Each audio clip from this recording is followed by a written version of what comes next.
Hello po mga kababayan, andito na naman po tayo. This is Nancy Bicolana. Happy New Year po sa inyo. First day po ng 2026 dito, 1:30 ng hapon. Diyan po siyempre sa atin, since na-advance kayo, ay mag-uumaga na ng Friday at 2:30 ng umaga dyan. Happy New Year po mga kababayan.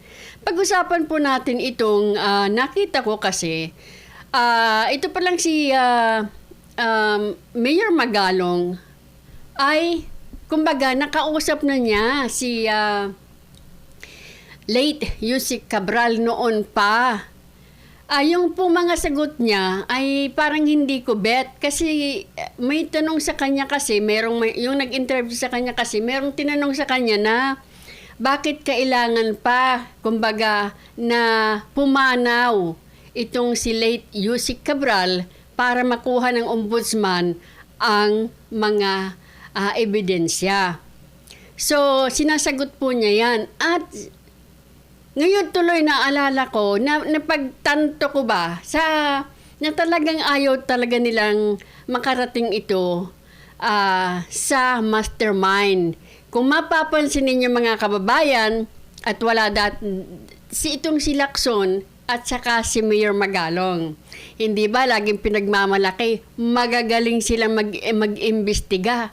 Magagaling. Pinagmamalaki pa natin. Pinagmamalaki ko siyempre yan si Mayor Magalong. Medyo lamig ako sa kanya noong pumunta siya sa Davao. But anyway mga kababayan, si Lacson naman, siyempre pinagmamalaki din niya kung gaano kagaling at marami na rin naman nagsasabing magaling mag-imbestiga yan. At itong dalawa na itong mga kababayan, kung iisipin ninyo, pareho silang may alam. Itong si Mayor Magalong, alam na pala niya kasi second week pa lang ng ICI, kinausap na nila si late Yusek Cabral.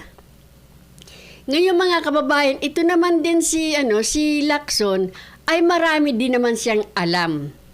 In fact, nung nagsimula na po ng Blue Ribbon hearing, first day, ay nag-privilege speech pa siya. Diba? So, ibig sabihin, pagsamahin mo yung parehong retired na pulis, isang CIDG chief at isang PNP chief, yung kanilang knowledge, pag pinagsama, ay powerful. Kaya naisip ko, bakit hindi nila makuha-kuha yung mastermind? Ay talagang siguradong talagang may humihila sa kanila. Because kapag pinakawalan nila talaga ito, kung pag-imbestigahan ito talaga, makikita talaga at makikita yung mastermind. Kung mapapansin niyo ang knowledge ng dalawang yun, at sa mga sagot niya dito sa interview, siya mismo ang nagsabi. Si Mayor Magalong mismo ang nagsabi na napakaraming alam ni late Yusek Cabral. I don't think nakasama ito dito sa interview, pero nabanggit din niya mga kababayan. Marami po din siyang alam tungkol sa rock netting, hindi lang sa Cannon Road, but sa buong Pilipinas. Yun ang sinabi niya. At I don't think nakasama yan, pero isa yan sa mga sagot niya. At marami siyang alam dyan. At alam din niya kung sino ang nagbi-benefit dyan. Nakausap na pala niya si late Yusek Cabral second week pa lang ng ICI. So, marami siya. Pati po yung yung listahan. Meron, alam naman natin yan, na sinasabi niya na meron din siyang listahan. Di ba? Hindi nga lang daw niya alam kung yung mga number o pareho silang dalawa ni Kong Libeste. So mga kababayan, naisip ko lang, kung talagang ito i-release nila, sasabihin, itong si Bongbong Marcos, na go! Walang hahawak sa inyo, walang magsasabi kung anong gagawin o saan direksyon ang punta ninyo. Kung talagang i-release nila, talagang iimbestigahan nila yan, mahuhuli at mahuhuli po ang mastermind. But, remember mga kababayan, sa simula pa lang, makikita na natin kung paano po nila talagang parang dinidipinsahan or pinoprotektahan ang administrasyon. Kahit pa sinabi nila na si Bongbong Marcos ang nagsimula ng pag-iimbestiga, ang nagbulgar nito, at siya pa mismo ang pumupuna dito kila Romualdez at kay Saldico. So, nilalagay nila yan dyan at mismong si Bongbong Marcos ang nagsabi na hindi yan makakarating sa Malacanang, ang pag-iimbestiga. So, mga kababayan, habang patuloy nating tinitingnan ito, marirealize natin na talagang ayaw nilang makarating ito sa mastermind.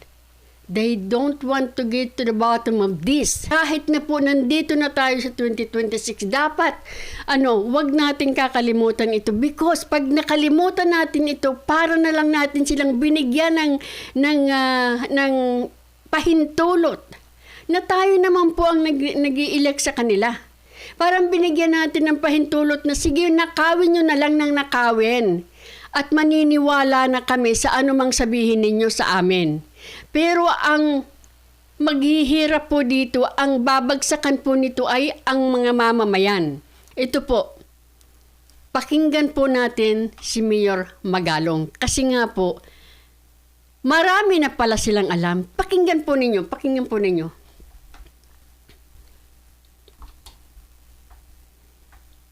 And by the way, bago ko nakalimutan ko na nga, sasabihin ko sana sa inyo in the beginning, kung narinig po ninyo si Senator na congressman pa, Attorney Vic Rodriguez, di ko po alam kung ito ay bago na naman or ngayon ko lang narinig or matagal na niya sinasabi ito. May bago siyang tawag kay Bongbong, pambansang bangungot. Hindi ba sila isa? May tawag si Attorney Glenn Chong sa kanya, pambansang something. Ngayon, meron na mag-asawang pambansang bangungot at pambansang problema yata. So, yan po ang narinig ko kay Attorney Beck. Natatawa nga ako sa kanya dahil sabi niya pambansang bangungot talaga. So, meron na siyang bagong pangalan. So, yun na rin itatawag ko sa kanya, pambansang bangungot. Okay, tingnan natin kung ito ay...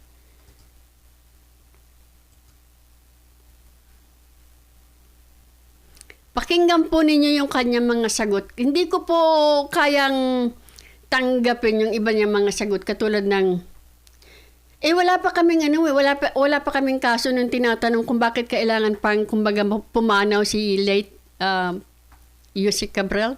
Wala pa raw silang kaso ba yun o hindi, wala pa raw sinampang kaso.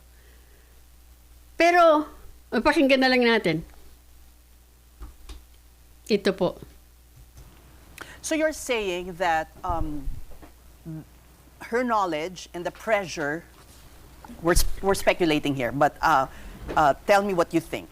Her knowledge and involvement is putting pressure on her to either keep quiet or spill the beans. I mean, those were the only two choices that she had. Yeah, I can just sort of, I can probably, just imagine the pressure of not talking, of not really, Kasi nga, he's in the middle of it. Yung alam niya yung mga allocables. During my interview sa kanya, when I was still with the ICI, I even mentioned to her, sabi ko, why is it that you're perceived as the most powerful USEC in the PWX, that you are even capable of countermanding the order of your boss, sabi ko, of your secretary? Sabi niya, hindi naman. Can you stand up? Sabi ko, and please, come closer to the digital board and I'll show you numbers. And can you look at this chart? And I showed him a chart showing yung net, yung mga allocables na naka-indicate doon yung mga amount, at yung resulta nung GA 2025. Mapapansin po ninyo mga kababayan na maraming alam na si Mayor Magalong. Ang ko lang bakit tumahimik siya. Di ba? Tulad yan, yung kay sa Region 4B, pinakita ko sa kanya yung Region 4B. Nagulat nga yung mga commissioner ng ICI. Nung pinakita ko yun, sabi ko, why is it sa net ni Congressman Tariela, nakalagay dyan, sabi ko, that's 2.5 billion ang NEP niya. Tapos naglagay kayo ng mga allocables. And then ang resulta niyan, after the BICAM, naging 20.9 billion. Yung kay Congressman Panaligan, for example, sabi ko sa kanya, ito, 1.5 billion lang ang NEP after a series of committee hearing. Bakit? Naglagay kayo ng allocables dyan na ganitong amount. Tapos yung resulta, naging 20.7 billion pesos. So ano What is pong the sagot appropriate niya? capacity of the district engineer? Anong sagot So, ang niya? sagot niya is, una, yung reaction niya. Bigla siya nanginig, tapos humingi ng tubig, tapos habang uminom ng tubig, nag-tremble siya. But then, sabi niya, si Secretary po.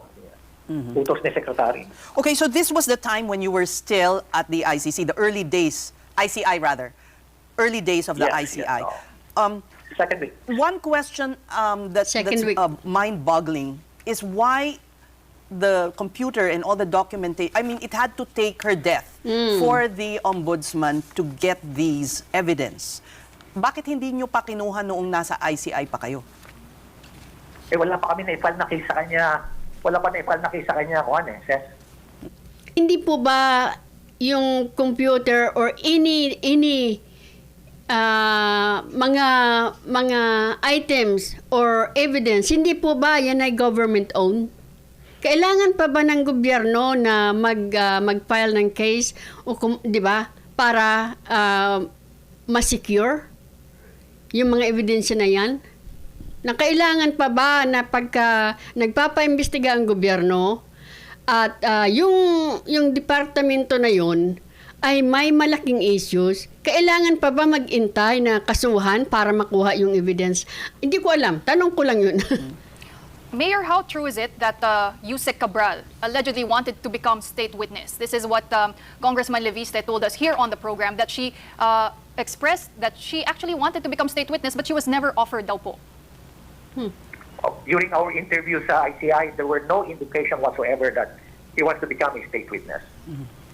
So at that time, she wasn't being candid with you. O yan. Sisihin nyo na naman. Alam po, ano man po ang sabihin nila kay late Yusek Cabral, kahit na po sabihin na natin si Yusek Cabral ay pinakamasamang tao. Ano man pong sabihin nila kay late Yusek Cabral, yan po ay parang sasabihin nyo ngayon kasi hindi na siya makapag-depensa sa sarili na niya. Wala na siya. So sabihin nila, hindi siya candid sa'yo o ganito siya. Well, kahit anong sabihin pa ninyo, hindi na siya makakapag-depensa eh. Di ba? Oh. Ginagamit niya na yan. Hindi na kasi makapag-depensa si late Yusek Cabral eh. Di ba? Tapos sabihin ninyo na nakipag-agawan pa ng files. Di ba? Anong masasabi? Sino pa makakasagot dyan? Sino pa makakapag-debunk dyan? Wala na. Kayo-kayo na lang. Kahit anong sabihin ninyo, na isisi ninyo kay late Yusek Cabral, hindi na makakasagot yung tao. Kaya nga, ang pagkakamali ng ating gobyerno, o sinasadya man o hindi, ay nagpatumpik-tumpik kayo. Talagang napakalaki po ito, colossal, massive, gigantic na problema ng bayan. Yet, tinuring ninyo na parang maliit lang na problema. Kaya nagkakaganito. Because, probably, it's by design. Di ba? Maraming magagaling na nag-iimbestiga, hindi mahuli-huli yung mastermind, talaga lang. Sa totoo lang. Kaya, patuloy po tayo. Yung ibang mga nakita na natin, sometimes, lumalampas lang sa isipan natin eh. Pero pag narinig uli natin, oo nga, ang dami niyong alam. Pero, hindi niyo man lang sinecure. Yung evidence, hindi niyo man lang sinecure si late Yusek Cabral. Kahit paano sabihin ninyo, hindi na niya kayang ipagtanggol ang sarili niya. Kayo ang may dapat na gumawa bago pa siya pumanaw.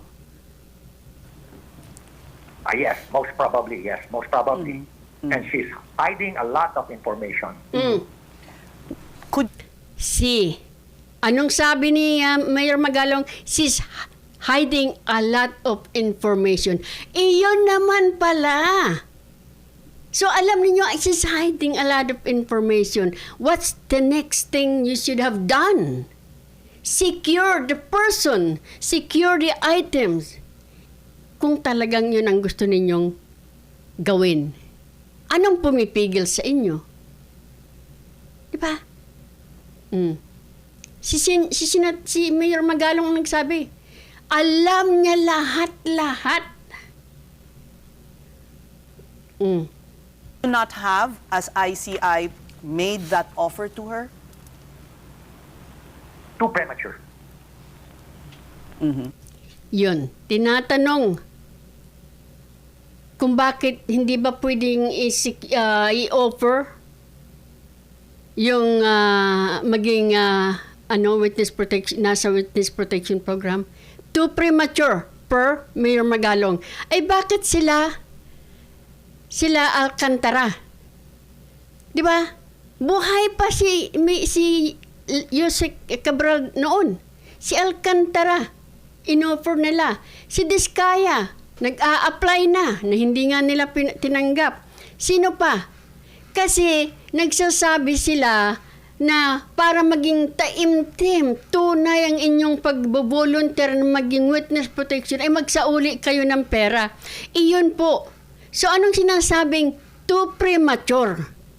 Eh kung yung iba ay binigyan ng pagkakataon na mag-apply, inoffer sana nila kasi nga po ang sabi nga siya ang marami siyang alam.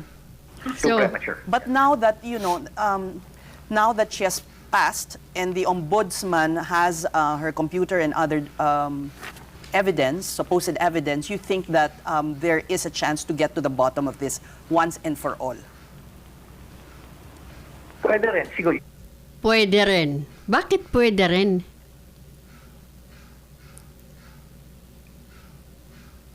Bakit ang sagot ay pwede rin? Ewan ko. Oo, definitely. At least makikita mo. Pero critical din kasi yun na makita rin natin yung laman ng kanyang Pwede rin pero oo. So, di ba? mga cellphones. I presume na hindi nag-iisa ang cellphone niya. Alam mo siguro marami siyang cellphone. Unfortunately, we were not able to recover the cellphone that she used during. Unfortunately daw po, we were not able to recover yung mga cellphone. Bakit hindi po? Nawala po ba? Hinahawakan ba ng family? Kung nasa pamilya yun, bakit hindi mahanap? Hindi na-recover? Hindi nakuha sa family? Eh kaya nga po, ito po ay gigantic na issue ha. We're talking about more than 1 trillion. Yan po ay sa flood control lamang. Kung talagang gusto ninyo, kailangan maging masigasig ang pag-iimbestiga, mayroon po tayong korte. Mayroon po kayong karapatan na mahawakan ang cellphone.